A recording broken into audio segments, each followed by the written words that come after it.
everyone, what's up? It's Bullen and I'm back with yet another video for you today. This one is going to be much more light-hearted than my previous video. So this is just going to be my normal kind of tea drama gossipy type video with a little bit of other stuff thrown in. Honestly, like, there's not a lot that I really want to talk about going on kind of tea and gossip wise. You know, I'm kind of done with a lot of the Trisha Paytas drama recently. But there are some things that I'm going to talk about in this video, like Ethan Klein. Ethan Klein shaded the fuck out of James Charles the other day in a TikTok. I'm going to pop a screenshot in here. He's talking about James Charles, you know, being infatuated with underage kids, you know, which is something that we all know. You know, I mean, I don't want to keep harping on about this, but Ethan put it out there on his TikTok the other day. So, Ethan putting it in this TikTok.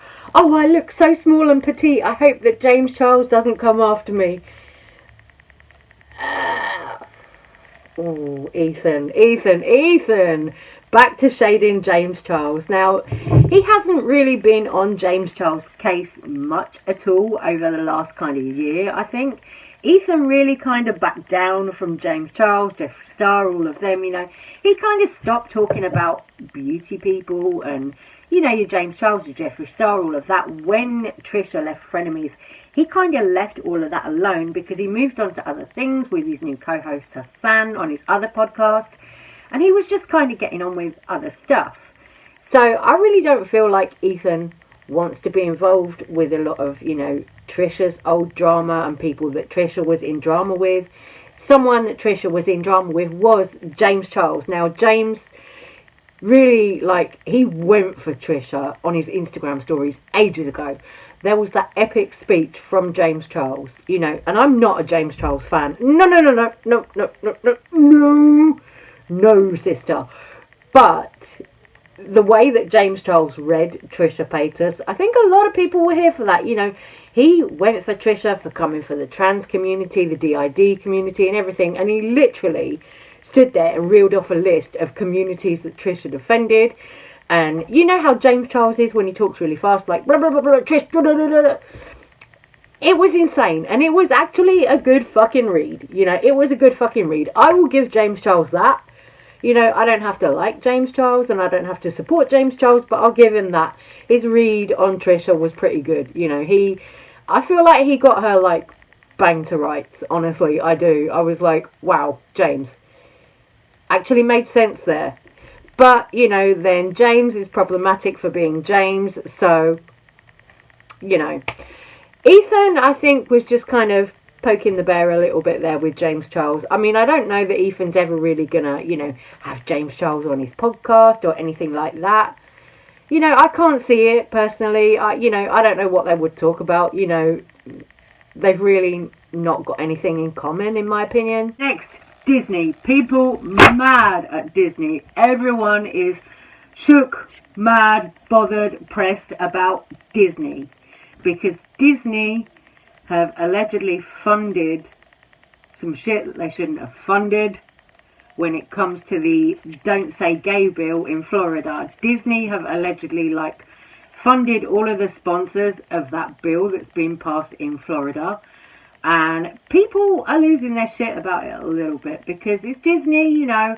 Disney is like a go-to for a lot of queers, a lot of gays, you know.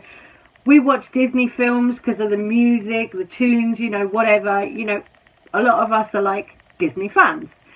So, of course, a lot of, like, gays, a lot of queers are a little bit pressed about Disney supporting these kind of, I don't want to say right-wing, but supporting these kind of religious ideals that it shouldn't be taught in school, that people have different sexuality, that people, you know, can be transgender, all of this stuff. You know, I'm not too familiar with American politics. You know, I can barely get my head around fucking English politics. But when I saw this, I was like, oh my God, this is actually really serious. Because, like, in Florida, they're trying to pass this law that bans any kind of teaching about any other sexuality than straight. It bans conversation in the classroom about being transgender. And for kids growing up, these are conversations that need to be had. And I've seen people on social media calling this out.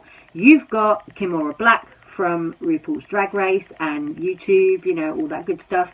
Kimora Black called this out on her social media saying, you know, are you guys calling this out? And then also Bitch Pudding from Dragula called it out, saying, where are the Disney gays? You know, are you going to call this out, kind of thing? Because everybody wants to be outraged about, you know, things, and they want to cancel this and cancel that. But when it comes to stuff that actually matters, that could actually make a difference in people's lives, a lot of people are kind of silent, you know. So I really like the fact that Kimora Black and Bitch Pudding actually put something up on Instagram.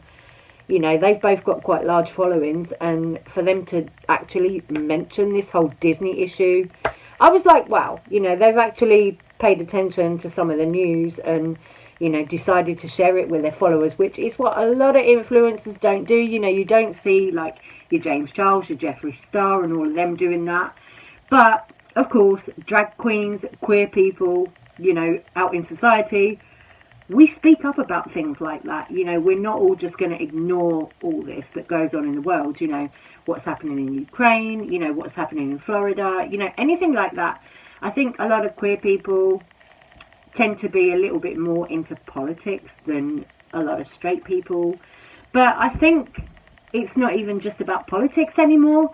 Like this thing with the whole banning discussion about being gay and being trans in the classroom, this whole thing, to me, it seems like it's come from like the very extremely religious parents who don't want their kids to learn about any of this at school.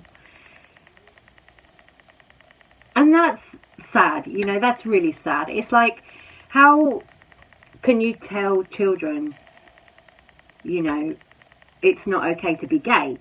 And on that note, Jojo Siwa, I saw Jojo Siwa playing a show, and there was a little TikTok of Jojo Siwa during her show saying, oh, somebody's told me they don't want me to talk about being gay, they don't want me to say that I'm gay. And then she went on, oh, I'm not going to say it, but she grabbed a pride flag with her face on it and she was holding it up. I love Jojo. I fucking love Jojo Siwa. You know, I was really kind of shocked when Jojo came out as gay, because I just never thought she was. But when she did, I was kind of living for it, because I was like, well, this shows, you know, somebody who's a young woman. She's been really successful, like with all the stuff she's done on YouTube, with music. She's been on that dance contest, you know, the over here in the UK it's called Strictly Come Dancing. In America it's called Dancing with the Stars. That's it. Yeah, she was on Dancing with the Stars in a lesbian couple, which, you know, well, it wasn't a lesbian couple because I don't know if the other dancer was a lesbian, but it was a same-sex couple. Two females dancing together. You know, and stuff like that is what we need to see. So if we can see that on TV, or kids can see that on TV, why can't you talk about being gay in a classroom? What the fuck is the big deal? You know, just accept people for who they are, you know. And the fact that there's teachers at these schools who are probably gay and all that shit, and they can't feel comfortable talking to their students about, you know, just life, just being gay, whatever, you know. I'm like, it seems that we're going backwards. Like, you know, oh look, in Ukraine a war's broken out, and oh, in Florida you're not allowed to teach kids about being gay or being trans. Sometimes I wake up and I'm like, what the fuck, are we living in the 1940s? You know, what is this? Is this like regressing back to those days? I'm confused. And then, aside from that, you got Jeffree Star talking about coming out with eyebrow products. Now, I don't know what to expect from eyebrow products, because honestly, I'm not really someone that uses eyebrow products a lot.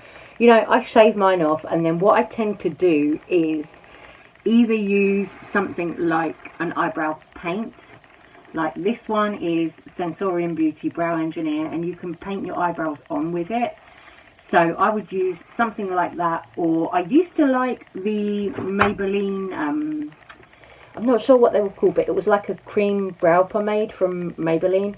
That was alright, but the better one was the KVD one, the Super Brow Pomade. That because it came in a load of like bright funky colours, so whatever hair you've got, you can do your bright eyebrows to go with it. That I really liked. But Jeffree's talking about trying formulas, you know, experimenting to get like the best formula of brow product. Good morning, everyone from California. I can't believe it's 70 degrees outside. In Wyoming, it's about 3 degrees. I was just FaceTiming with the dogs and they're doing fabulous. The yaks are doing sickening. And today I'm about to get dressed in literally 5 minutes. I'm heading to the makeup lab and we're working on a lot of stuff. As you guys know, if you ever watched the documentary, you know makeup and manufacturing takes a long time. So I am creating products for 2023 already. Can you believe that? And there's so much in the works, you guys. I cannot wait. And most of you know, hi, I grew back my eyebrows for a reason. I'm testing every single brow product that any lab I work with is giving to me. We're making new formulas. And of course, we're doing standard brow products, but the Jeffree Star way. So I cannot wait, you guys. I'll see you soon and I'll give you a little update in the lab. Speaking of Jeffree Star, I've got right here the Jeffree Star. Oh, skin. Now, I didn't buy everything in this range because poor, but I did get a few things. So, what do I have here? I have the Make Me Melt Makeup Removing Balm. So, that is the box. I do want to open it though, so let's get it open. Okay. There we go. I'm going to have to destroy the box a little bit. Ooh. Okay, so here we go. That's how she looks like in there. Okay, the packaging, the component is beautiful. Okay, I don't know if you guys can tell. There we go. But yeah, this is gorge. Yep, and the little thing here, the little Scooper is magnetic. That's cool because then I'm not going to lose it. But I love the component. I'm going to have to try this to take my makeup off today and see what happens. Okay, so inside, has she got a plastic seal on? Ooh, bitch. I like the scent. I like it. I can smell it and I like it.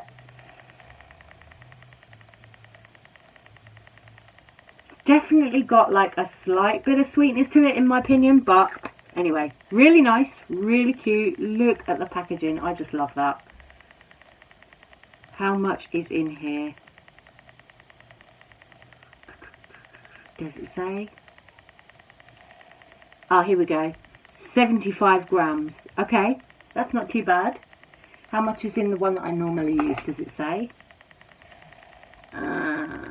20 grams. And actually, this has lasted me quite a while so far. So, I'm probably going to get on really well with this. I think this is something that I'm really going to like.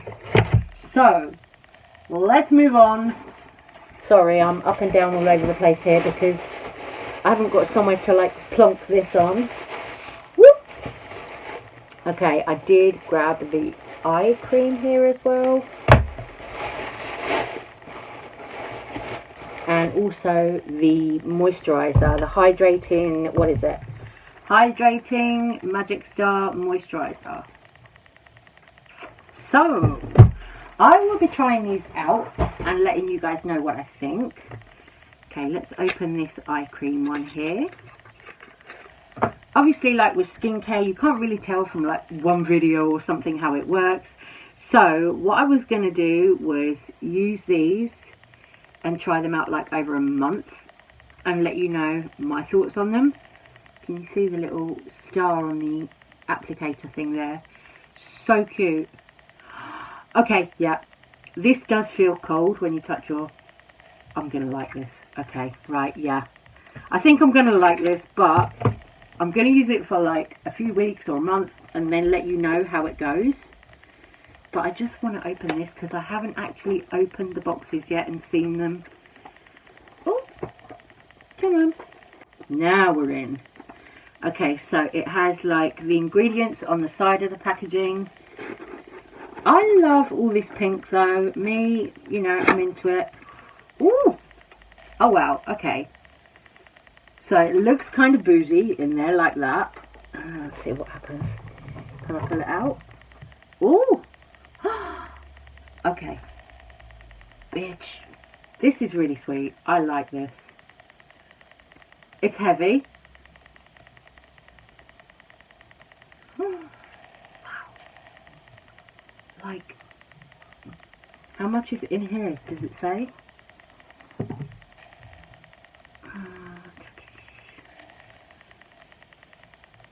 60 grams in here apparently, and this is the moisturizer. What does it say? 12 months or yeah, I think they say like the Makeup Melt said 12 months on the bottom of it, so I think that this is going to be the same. I'm not too sure. Okay, so let's see.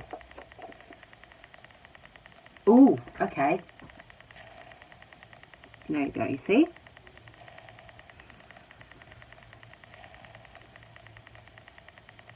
Slight scent, very slight scent. Which I don't mind because, like, I feel like for skincare you don't want it too overpowering. But there's definitely like a slight sweetness and a slight sort of fruitiness there. Definitely. Love. Oh my god. This though, this, I'm sorry, like, can we talk about this? My L'Oreal Paris over here. L'Oreal and Jeffree Star. We don't know her. Okay. Blown that one out of the water. But like, this is going to look so nice, like sat out on your table. That's so cute. And like, even this, like when you sit them out on your table, they're going to look really cute. So if you're into pink, you know, I love it. If you're into pink, then I think you're going to like this. But really, of course, it's about the products. I can't wait to try them. So I will let you guys know. Love you guys. I'm going to say take care. Thank you so much for taking time to watch my little video.